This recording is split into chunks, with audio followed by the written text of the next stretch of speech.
This program is rated PG. It contains themes and scenes which may not be suitable for very young audiences. Parental guidance is advised. Be advised that the views and opinions of the hosts and guests do not reflect those of the station.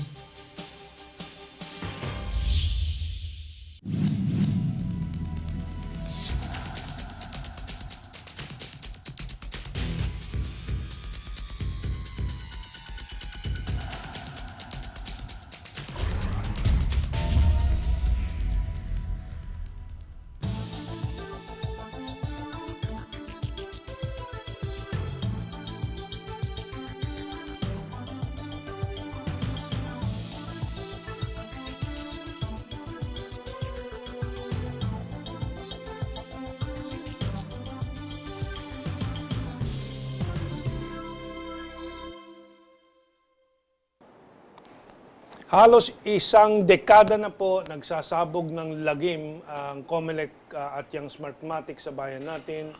Ang mga commissioners na nagmamagaling hanggang ngayon, yung puting buhok na Comelec chairman naghaharap-harapan sa publiko na nagsisinungaling sa mga bagay tungkol dyan sa mga milagro sa ating mga eleksyon sa ilalim ng Comelec at lalo-lalo na ng Smartmatic. The question is, who is doing something about this? Finally, this past week, we have found somebody who has taken action. At kung ilang bilyon na po na ginastos ng bayan at pinagkitaan ng ilang mga chair at commissioners diyan sa Comelec, siguro mananagot na sila ngayon. We're very happy we have the individual who filed a plunder case against Smartmatic and those involved in the shenanigans here in the Comelec.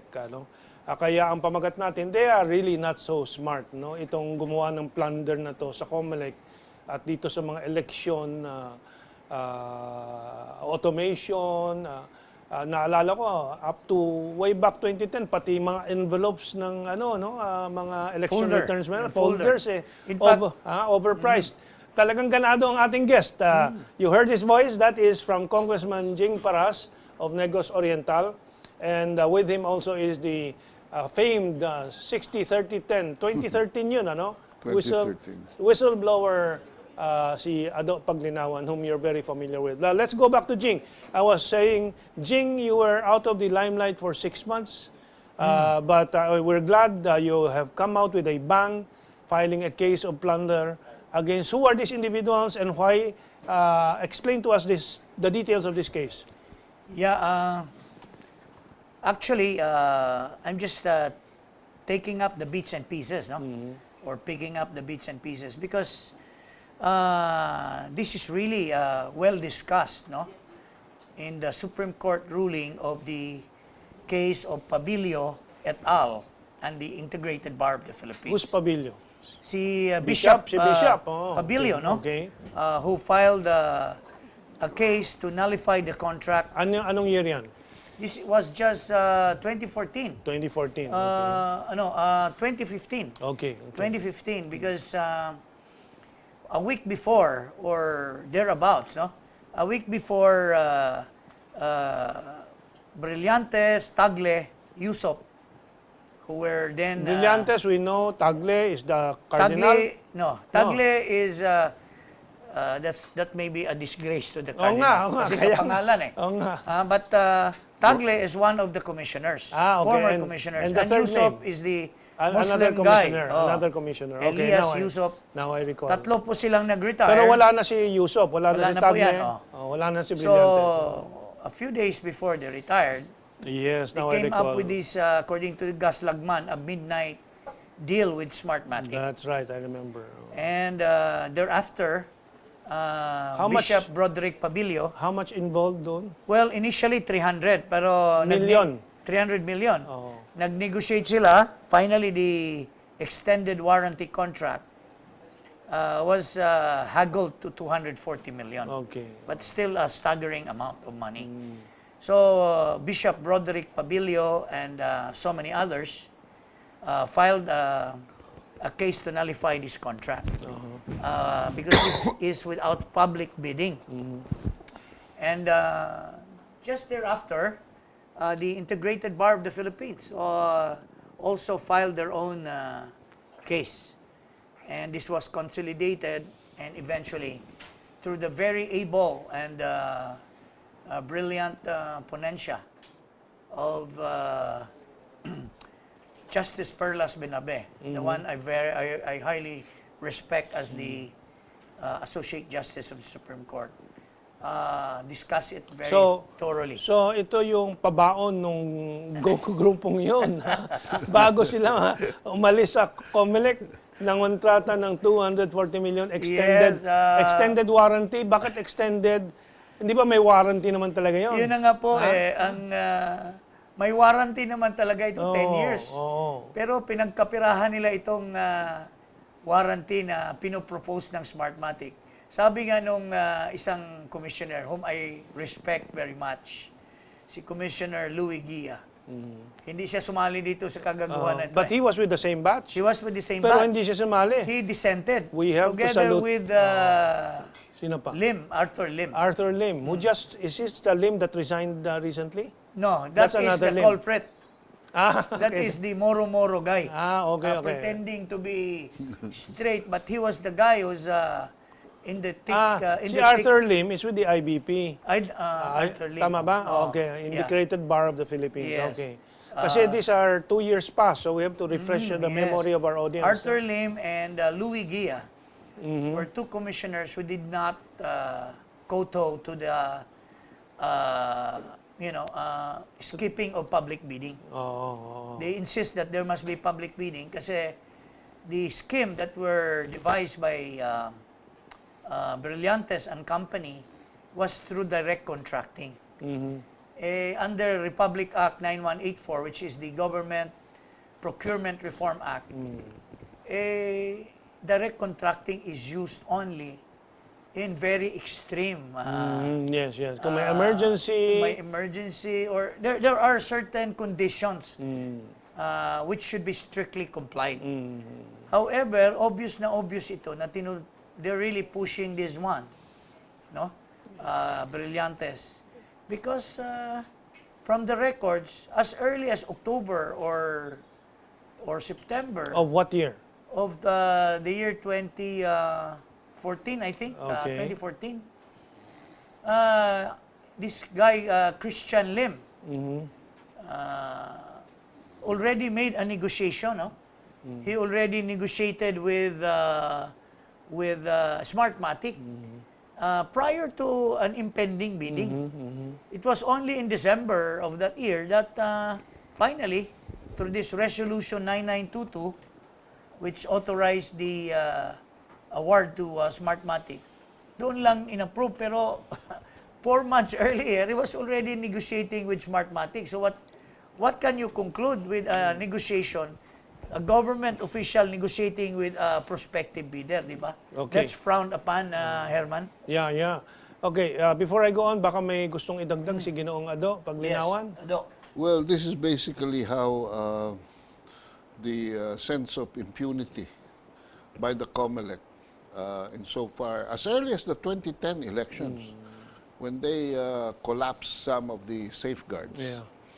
And again, by another resolution in the that was the Melo Commission. And then in the 2013 Brillantes Commission, they did the same thing by collapsing Security measures, no? the security measures, which was virtually amending, no, not virtually, actually amending The law. an enactment of a law.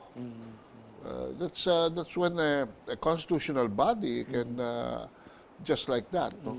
Under the guise of the power to promulgate their own rules of procedure. Okay, can you hold up the case that Yes, you have filed? So this is course. different from Pabilio's case? Well, the Pabilio case Yeah. is more of a civil or administrative. Okay. So, well, I like to show that there's indeed Ito, criminal this case na daw. criminal case Criminal case.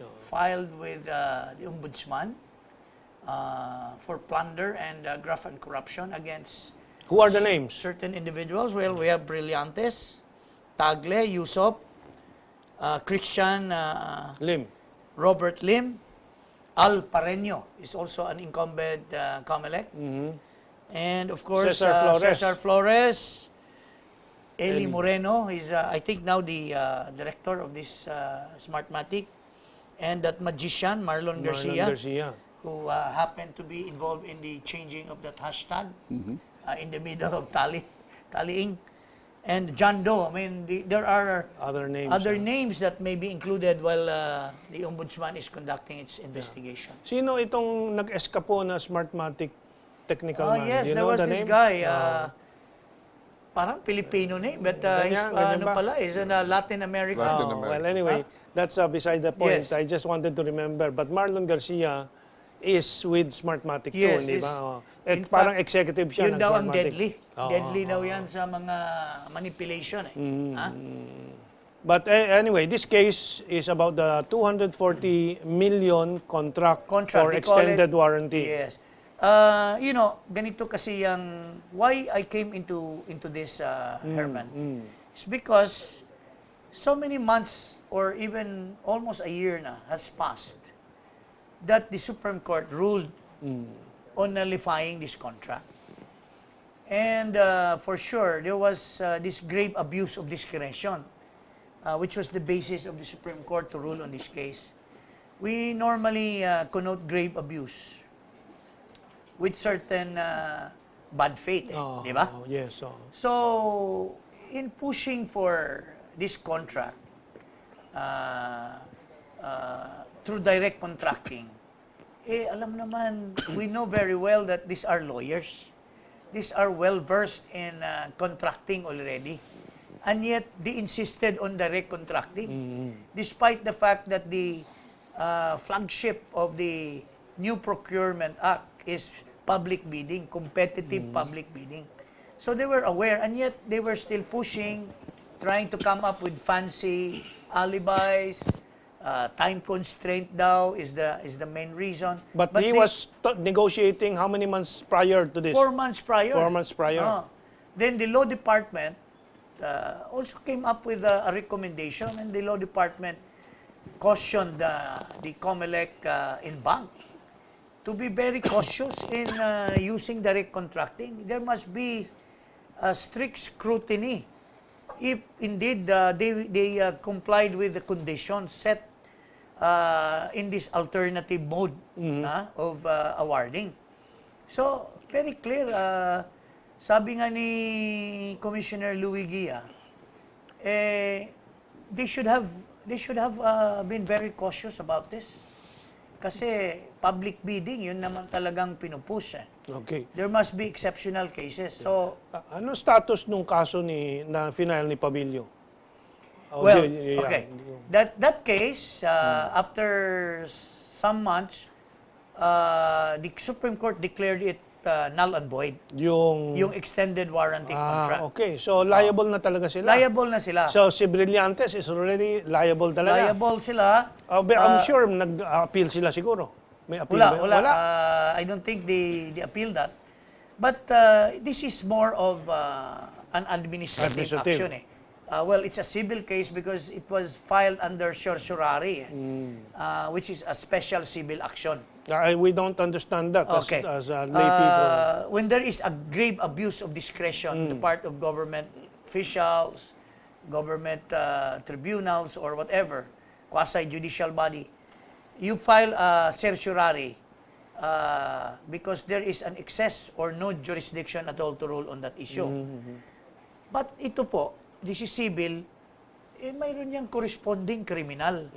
So after that case has been decided by the Supreme Court, nakalimutan, it was already forgotten. Okay. So sabi ko, I mean, to my mind, if nobody picks up the bits and pieces, someone has to be concerned about it. Because this is highly a criminal complaint also that is needed. Good. So, did you have communication with Pabilio before you did this? No. I just read a very brilliant pronouncements of the Supreme Court. Very thorough. Talagang lahat na grounds ng Comelec that they raised to favor the recontracting was demolished by, well, very good ponensya of Justice Perlas Bernabe. Okay. So sabi ko, there was manifest partiality, evident bad faith, and gross inexcusable negligence for them to push the recontracting knowingly that that is not allowed, inappropriate, inapplicable in these circumstances. And it creates an injury, undue injury to government, because if you don't go public bidding, you are depriving other possible bidders that might give the government a better deal. Ito lang, Smartmatic lang yung sinusolo nila eh. Yeah. At saka there is high suspicion that prior to that, nag-negotiate na si Christian Lim at saka yung Smartmatic. Okay. Oo. Ado, anything to add? Yes. Well, luto na eh. Luto na. And double kill pa nangyari. So, I guess this thing just breaks open so many acts of illegalities that the Comelec has been doing for the past 6 years. And this is very crucial for now, because we are in the midst of a change in administration that promises revolutionary reforms. And where would we start but in the protection of our right to suffrage? That's right. This is an expression of the absolute sovereignty of the Filipino people. Yes. And if this cannot be remedied within the Comelec itself, I myself is starting a Facebook movement to abolish the Comelec altogether and replace it with another body that can do the job. This job is very simple. Yeah. You just get people to vote, you count it, and you proclaim it. And that has become very, very corrupt and very, very dirty. What I'd like to add is that there should be a Facebook campaign and media campaign to discredit Brillantes, who still goes out to the public, pontificating, nagle-lecture siya, nagsesermon siya kung anong tama at mali. Well, Samantalang meron ng talagang desisyon, if I'm not mistaken, in the Pabilio case na may kasalanan si Brillantes et al. Di ba? And he has the face to make advice. Precisely. Even in this shameless act of Comelec commissioners in passing a rule that would limit the filing of Yung statement of campaign expenditure. contributions and expenditure. And they themselves reverse it, no? And it's a shameless. Tapos here comes this Brillantes trying to put his 2-cent advice na pwede naman daw fine lang. You can extend but fine. I don't think his I don't know where he's finding his opinion. Well, in fact, the media must share blame dito. Na bumabalik sila ng bumabalik sa dapat discredited na tao, itong Brillantes. Kaya nga. Walang karapatan na magpayo yan sa publiko at Yes. magbigay ng kanyang kuro-kuro na corrupt siya, as proven by the Bishop Pabilio's case Precisely. against him. Yeah, this guy is shameless eh. Yeah. This Brillantes guy eh. And talagang lantaran, harap-harapan talaga. Yun ang word na lagi kong ginagamit. To your face, he will lie. To the face of the public, he lies. At saka yung ginawa niya noong 2013, talagang blatant Which yun. one? Yung 60-30-10? Yung 60-30-10. Na halatang-halatang pre-program yung mga votes para mapaboran yung mga nandun na sa listahan. And beyond that, which is already brazen, he even proclaimed 6 of the senators with only 20% of the returns counted. Talagang siya, yung parang, ano eh, Parang sinasabi niya, Absolute. bobo kayo, mailulusot ko lahat ito. Tama. Oh. Ganyan din dito sa 240 million extended Yes. warranty na walang bidding. In fact, when he announced it, he was so arrogant eh. Sabi niya, I just approve. As if parang giggling siya na, ano, just like this new chairman is always giggling eh. Giggling pa. Hindi Every hindi time he's makapigil kasi. interviewed, Kasi he keeps on, nakakakiliti kasi kung puno ang bulsa eh. Nakakiliti eh. Di ba? Oh. Well, I think Bishop Pabilio has done us a great service. Yes. oh yes. But And this the has, integrated bar of the and Philippines. the integrated bar of the Philippines. But the media, again, is not working enough to make people understand. Well, Nitong, media is still the yellow media. yun na nga, dapat baguhin yan. Paano nga, no? With Andanarder, do you think there will be some changes? Kaya nga sometimes I think of the statement of the President-elect, parang tama rin yung hindi niya binigyan talaga ng masyadong emphasis itong media. Yeah, pinapakita nila yung disgusto nila sa dating may dominanteng media. Let's hope there will be changes. Ano? Yes, and the President-elect is right in espousing the view na lalo na ngayon, hindi na muna siya. Huwag na muna kayo. Tsaka naghahanap sila ng alternative, yung Facebook streaming daw ng kanyang inauguration. And well, he should pay attention to GNN, which has always been an alternative media. Yes. And we have 2 minutes. Maybe you'd like to excursion on some views about the incoming Duterte administration. Well, What do you see? If you recall, right after the debacle in the Comelec where Lim purportedly resigned as finance, pero tingin ko moro-moro lang On nila the yan. issue of SOSE. Of the SOSE.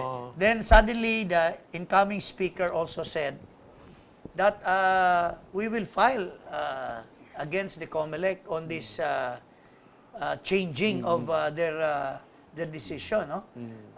Well, I don't think, no, as an advice to the good friend of mine, my colleague in Congress before, si incoming Speaker Bebot Alvarez, he doesn't have to go far to the Supreme Court. You know, the powers of Congress, he has a super majority. He is now the kingpin, incoming kingpin. Bakit pa siya pupunta ng Supreme Court? Hindi lang i-impeach itong mga commissioners na ito who did shame to the institution, which is the Comelec. Okay. Imagine changing in midstream, coming up with rules, tapos they themselves violated their own rules. That's right. So, yeah. dapat impeach yan sila. Okay, we have our last minute or Yes. so. Ado first, and then we'll go back to Yes, Congressman Jing. Well, may nagsabi, although this is quite unsolicited, na malakas daw ang loob ni Sixto Brillantes dahil he's from San Beda Law. So, pero if I were him, I would not be, trekking this very nervous path because I'm also a Bedan, and I have already launched the Facebook campaign yesterday in support of this case, no? And I will continue, just as I did with one lady delegate in the lady candidate in the previous elections, another campaign to stop Brillantes on this and put these people to jail. Okay, Congressman. Well, talking about Bedan, Laila de Lima is also a Bedan. But just a few days ago, the speech of Duterte said, I will kill you. I will kill that Laila de Lima with love. So, Bedan din yun. Okay, maraming salamat, Congressman Jing. Thank you so much. We'll get in a few weeks' time reports, updates on this Please, case, because we want to see Brillantes, even if he's already over 70, shamed in public, if not jailed. No, hindi na daw pwedeng ikulong yung edad na yun. So, ma-shame lang sa publiko at matigil ng kanyang mga lecture sa publiko dahil wala siyang wala siyang karapatan. Okay, our next segment is about value-added tax. Ang tanong ng guest natin, ba't ganoon? Okay. So, hang on until they shift So maybe